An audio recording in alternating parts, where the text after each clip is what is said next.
Ma vie d'alpiniste, il y a 2 fois où je suis arrivé vraiment à l'extrême limite, je pense. C'est une fois au Dru, où je suis resté 19 jours dans une paroi en solitaire, avec une semaine où j'étais bloqué pendant une semaine. Je suis rentré, je faisais 48 kilos. Une semaine bloquée? Oui, dans la paroi. Tout seul? Tout seul. Il faisait Et on fait quoi, du coup moins 20. Pourquoi bloqué alors?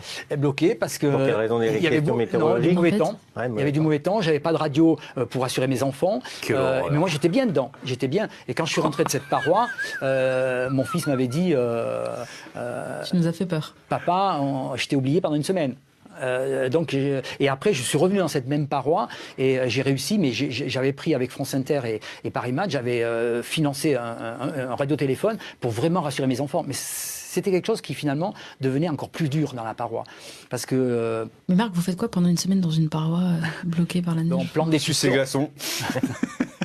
Non, mais c'est vrai, même les besoins. Mais non, mais vous parlez de manger, de boire. On fait comment pendant une semaine? Eh ben, Tu as des ouvertures. Hein. Oui, tout à fait. Derrière aussi, la combinaison, on a une combinaison pour faire tout ce qu'il faut. Et puis on amène des rations. J'avais des rations alimentaires pour 20 jours. Donc j'étais au bout de la limite. C'était le minimum. C'est pour ça que quand je suis rentré avec l'effort physique... T'as jamais eu peur à ce moment-là?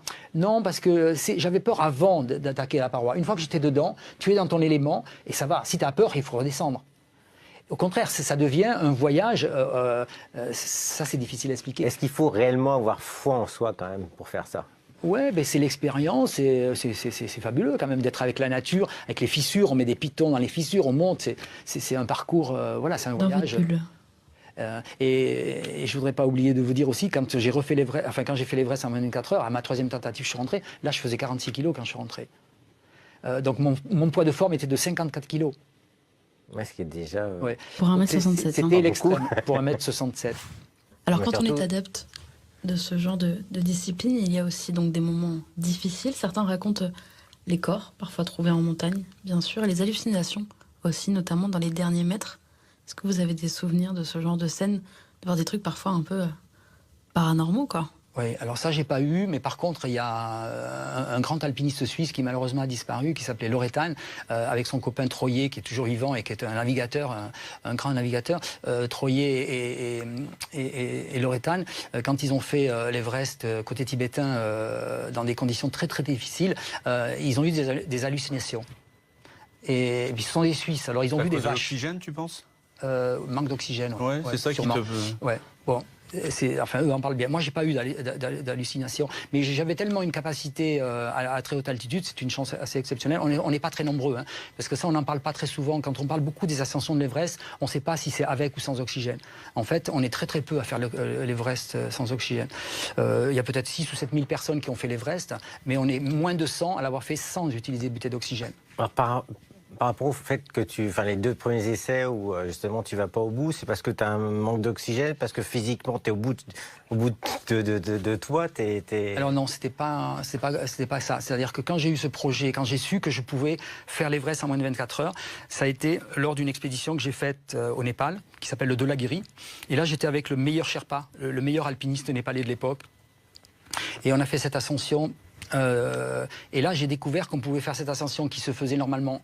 La phase finale se faisait en 3 jours, et moi je savais qu'on pouvait le faire en une seule journée. Mais mon ami Sherpa, psychologiquement, il ne se sentait pas capable d'y aller en un jour, parce qu'il y avait des barrières psychologiques, et j'ai réussi à le motiver à le faire en 2 jours. Et on l'a réussi en 2 jours, et c'est là que j'ai vu qu'on pouvait le faire en un jour. Et c'est là que je me suis dit, mais je peux faire l'Everest en un jour.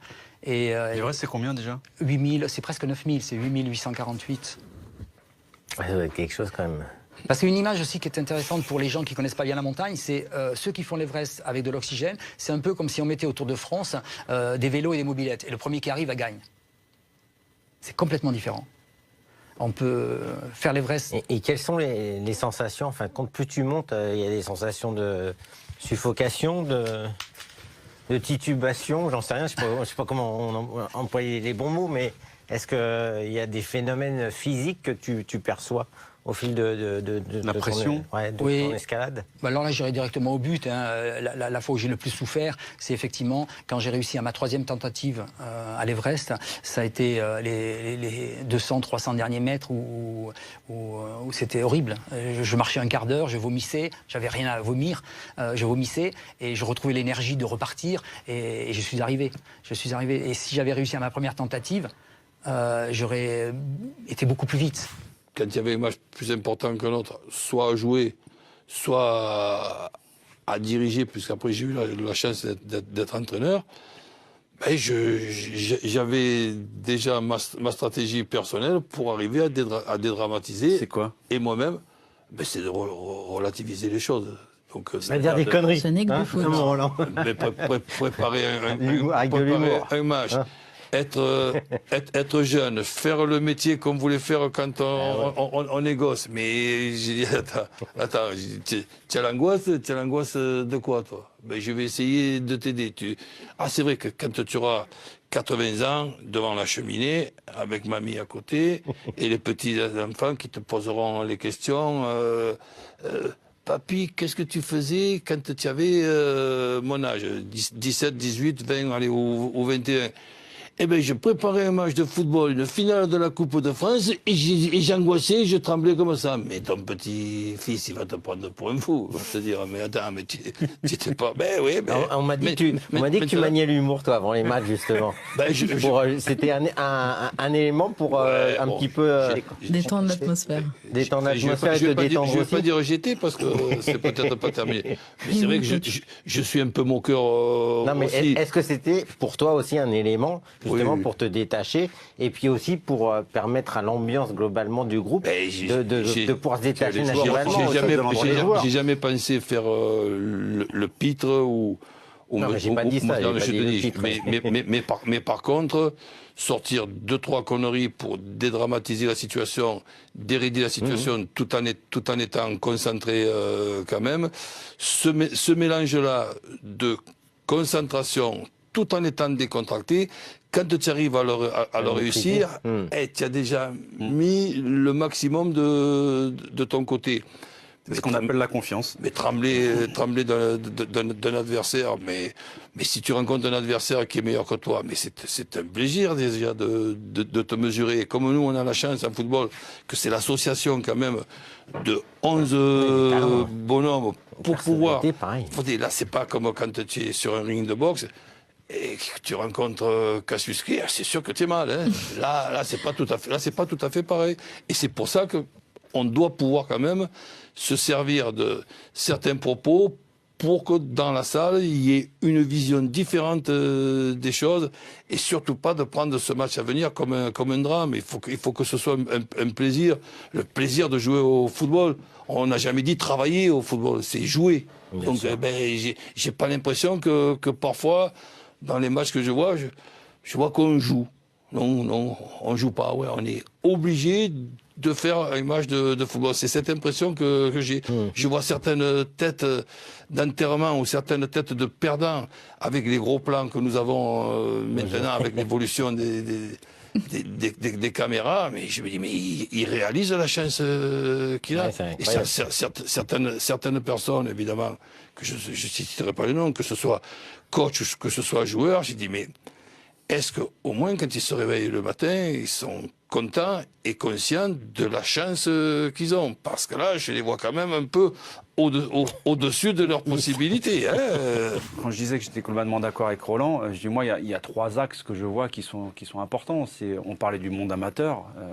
Aujourd'hui, j'aimerais pas être arbitre au niveau amateur dans certaines régions parce que tu dis mais laisse tomber, tu es même des fois à 2 doigts de te risquer ta vie sur des décisions arbitrales qui sont mal perçues.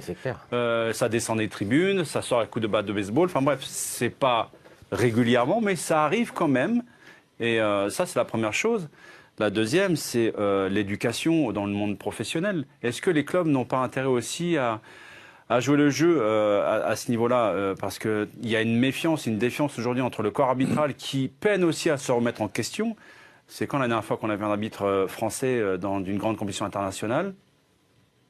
Il faut remonter. C'est un peu le Ça désert. remonte, ouais. Donc quelque part, je veux bien être les défendre, mais c'est bien aussi que de temps en temps qu'ils se remettent en question le corps arbitral. Parce que je vais te prendre un exemple tout bête, 2 exemples. Quand j'ai commencé en pro, on avait des arbitres, on connaissait leurs prénoms, ils nous appelaient par nos prénoms, ils étaient durs, mais ils étaient réglo sur le terrain, mais ils n'hésitaient pas aussi à sourire, à bavarder avec toi, à t'expliquer des fois la sanction. Aujourd'hui, il y a une radicalisation des 2 postures, à la fois celui qui reçoit la sanction et celui qui la donne. C'est-à-dire que celui qui la donne ne donne quasiment jamais d'explication, c'est une façon autoritaire d'asseoir encore plus son autorité. Et la personne qui reçoit la sanction, toujours dans la véhémence, toujours dans la vindication, et souvent même dans l'agression verbale. Le nombre de fois, on a des gros plans au niveau professionnel où tu as les mecs, tu n'as même pas besoin de lire le langage des signes pour comprendre ce qu'il leur dit, parce que le mec se prend tous les noms d'oiseaux. Et moi, je trouve que ce sont des choses qui sont à travailler, mais quelque part, tu te dis que, et ça revient à ce que tu disais tout à l'heure, Sarah, la méconnaissance aussi du code d'arbitrage. Mais elles changent tellement souvent, les règles aussi. Certaines règles changent tellement souvent, tu te dis, tu t'y perds, quoi. Même nous, en tant que pro, des fois, tu te dis, même quand tu commentes un match, tu dis, qu'est-ce que je dis là? Tu sais pas, parce que... Donc, c'est réactualisé en permanence. Mais là où moi, je veux en venir, c'est que, et c'est à l'image aussi des représentants de l'ordre, quand je vois ce qui se passe en Angleterre au niveau des sanctions, dans certains pays, au niveau des sanctions, si jamais tu touches un arbitre, tu remets en question les choses et tout. En Angleterre, tu discutes avec les arbitres. Les mecs t'expliquent pourquoi ils te mettent la sanction. Des fois, ils rigolent avec toi. Des fois, ils t'appellent par ton prénom. Tout de suite, ça casse un petit peu la glace. Ça casse un petit peu la distance qu'il peut y avoir entre un joueur. Et moi, je trouve que cette notion de respect qui apparaît là aujourd'hui en France. Rappelez-vous Wurtz, tous ces grands arbitres et Bien tout, sûr. les mecs qui glissaient à côté de toi en train de rigoler, à te mettre un carton. Qu'est-ce que Il y tu avait veux la lui dire? psychologie du dialogue Mais à oui. l'époque. Oui, exactement. Donc, je pense que dans les 2 corporations, ceux qui font le football et ceux qui représentent le corps arbitral, je pense c'est aussi, sûr que là, on passe d'une extrémité à l'autre. Quand tu as un garçon comme Wurtz qui venait en courant te dire « Je me suis trompé ». Mais oui. Et tu peux pas te disputer avec. J'ai jamais vu un arbitre sortir c'est d'un pas match, possible. sortir d'un match après des grosses bourdes, disons « Je me suis trompé ». Sera la Juve après, au tour suivant, c'est ça Vincent? Ouais, c'était la Juve avec. C'était la Juve. Bon, là, il y a d'autres choses à dire sur les arbitres à l'époque. Je pense que. Enfin, bon, c'est mon sentiment, hein, mais. Match retour où on s'était un petit peu volé sur un penalty qui n'avait pas été sifflé sur leur joueur, qui se fait agripper, il se fait ceinturer, et puis un croche-patte, il siffle pas penalty à un quart d'heure de la fin. Enfin, mais il y avait tellement peu d'espace entre les 2 équipes parce que il y avait vraiment Ça joue à pile ou face. Ouais, voilà, ça se joue à pas grand-chose. Et en fin de compte, on a perdu cette double confrontation sur les coups de pied arrêtés. Parce qu'au match aller, on perd 2-1, mais dans les dernières secondes, il y a Badjo qui marque sur un coup de pied arrêté, qui n'était pas foncièrement sifflable, mais qui a été sifflé, qui l'a transformé de par son talent, parce qu'il faut le mettre. Et il a marqué un super coup franc. Et puis le match retour, on ne siffle pas ce penalty qui aurait fait basculer la qualif pour nous après derrière. Parce qu'après, il marque à 5 minutes de la fin, je crois. C'est Viali qui marque, mais bon. C'était qui l'entraîneur, Arthur Georges? Ouais, c'est Arthur Georges.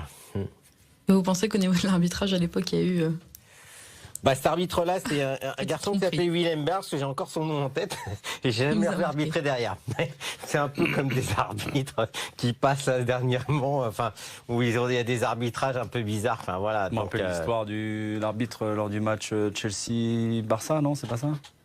Oui, aussi, ouais. Ouais. Et puis Denise Aitokin aussi, qui se met devant la caméra, qui dit... qui était devenu complètement fou. Disgrace. Est-ce que vous avez pour nous une petite anecdote d'Ascension, une scène cocasse, quelque chose qui vous a marqué? Oui, il y en a beaucoup. Il y en a beaucoup. Je parlerai plutôt d'un souvenir, puisque Manu est à côté de moi, qui vient.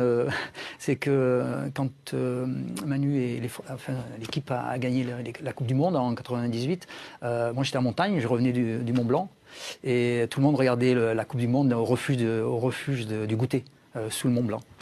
Voilà. Et moi qui regarde jamais le foot, je regardais.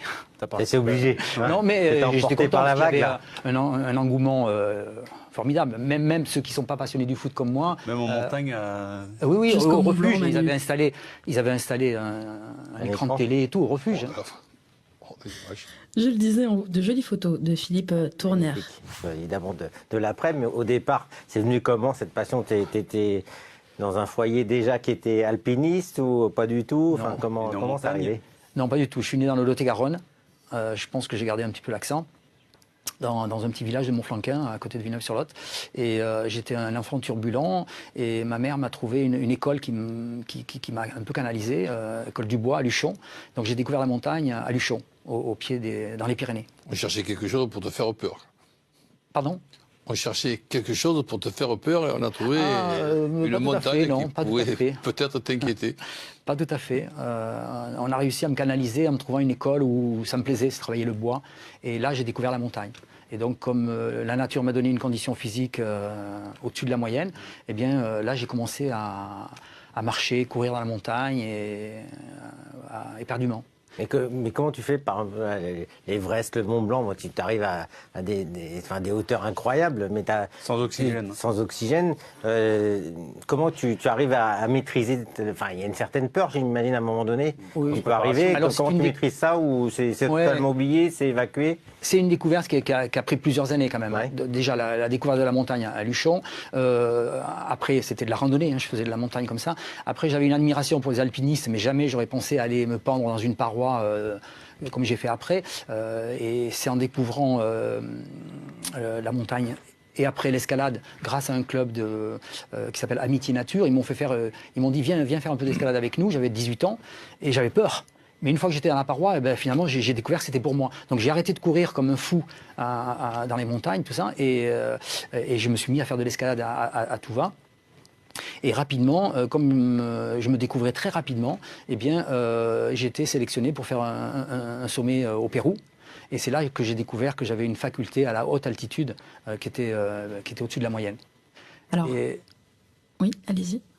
Voilà, donc j'ai fait une expédition au Pérou, c'était en 1974, et là j'ai découvert qu'effectivement j'avais une physiologie adaptée à la très haute altitude.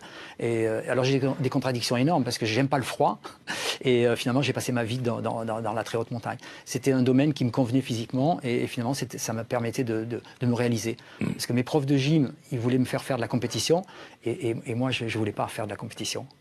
Et l'alpinisme, finalement, c'était le sport qui me convenait au mieux. Mais au niveau de ton rythme cardiaque, donc qui doit être, je suppose, exceptionnel, il y a un sport qui aurait pu être le tien aussi, c'est cycliste. Oui, mais mon frère était cycliste, mais j'avais pas envie de faire la compétition. J'avais pas envie de me battre. Et justement, j'ai beaucoup d'admiration pour vous, les champions. Oui, sérieusement. Parce que j'aurais jamais pu. Bon, en foot. On n'a jamais risqué notre vie, nous, sur un terrain, tu sais. Ah oui, mais ça.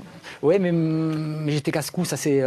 J'ai la chance d'avoir des enfants qui ne sont pas casse-cou, parce que pour faire de l'alpinisme, il faut être un peu fêlé. Et j'ai ce côté fêlé. Ça se voit pas trop. Ça se voit pas, mais bon, il faut être un peu fêlé quand même pour faire un certain niveau. Il a combien de rythme cardiaque? Il a été à 36. Ouais, comme les cyclistes. Ou comme les marcheurs, comme Johan Diniz. Comme les cyclistes de haut niveau quand même. Moi, 36 c'est rare. Au niveau de la Coupe du Monde, j'étais à ce niveau-là, moi aussi. J'étais dans ces niveaux-là, au niveau de battement de cœur. Bon, maintenant, j'ai dépassé la minute, mais... Nous prenons des habitudes dans une évolution du football qui est de contester systématiquement les choses, mais ça se règle. Alors, je ne dis pas que ça se répare à 100%, mais ça s'améliore. Je vais te donner 2-3 exemples, Sarah.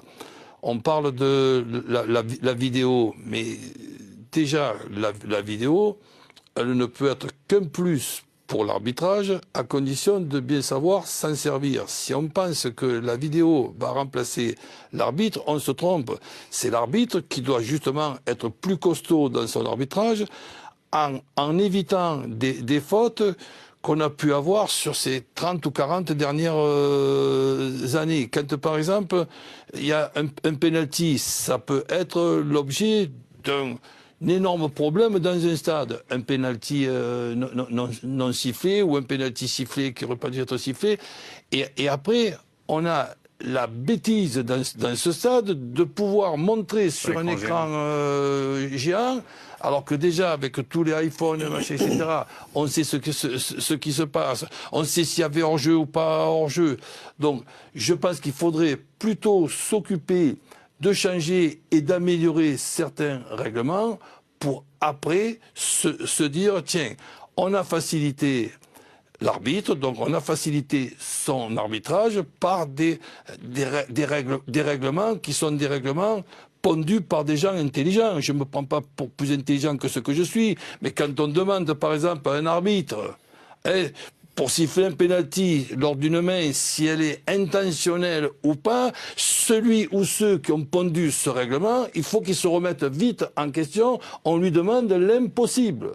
Et ça sera toujours aussi contesté. Si on pense que la vidéo va pouvoir régler quelques problèmes, oui, que la vidéo puisse régler un problème si le ballon est rentré ou pas rentré, s'il y a eu vraiment une faute grave ou quoi, ça c'est un plus. Mais la vidéo ne va pas pouvoir régler un penalty si la faute elle est intentionnelle ou pas, notamment je parle de la main. Donc faisons gaffe quand même au règlement, essayons d'améliorer les règlements, essayons de se servir intelligemment de toutes ces possibilités technologiques que nous avons dans notre époque, et après il y aura peut-être moins de problèmes. Alors Vincent, Marc nous parlait de cette peur avant l'ascension, pas quand on y est, mais au moment justement de monter.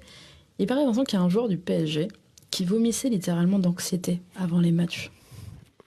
Ouais, il y avait un joueur qui jouait malheureusement les matchs avant de les jouer réellement, et que ça soit en championnat. Je sais que tu vas pas dire son nom, mais Malheureusement, il n'est plus de ce monde. Mais c'est un défenseur. Il était du côté de Toulouse d'ailleurs. Je vois qui c'est. Ouais. J'ai vécu la même scène avec lui. Ah ben, c'est pas un secret, ça sue. Ouais, Jean-Luc. Alors, il y a une anecdote, c'est vrai, un match de Ligue 1. On se prépare tous dans le vestiaire. Il était avec Daniel Bravo, parce qu'il était originaire de la même région, enfin, quand il était jeune. Et puis, au bout de 5 minutes, il dit putain, Daniel, arrête tes conneries, qu'est-ce que tu as fait de mon protège tibia? Donc, Daniel dit qu'est-ce que tu me fais chier? Ouais, j'ai pas de protège tibia. Puis, il commence à faire le tour du vestiaire. Ça dure 5, 10, 15, 20, 30 minutes, tu vois. Puis à un moment donné, il revient, et puis Daniel, il dit, mais regarde, ça se trouve, regarde t'as ton autre jambe, là, t'as peut-être mis 2 protège-tibias sur la même jambe. Il dit ça à la cantonade, comme ça. Il descend la chaussette, il a mis 2 protège-tibias sur la même jambe, avant le match, tu vois.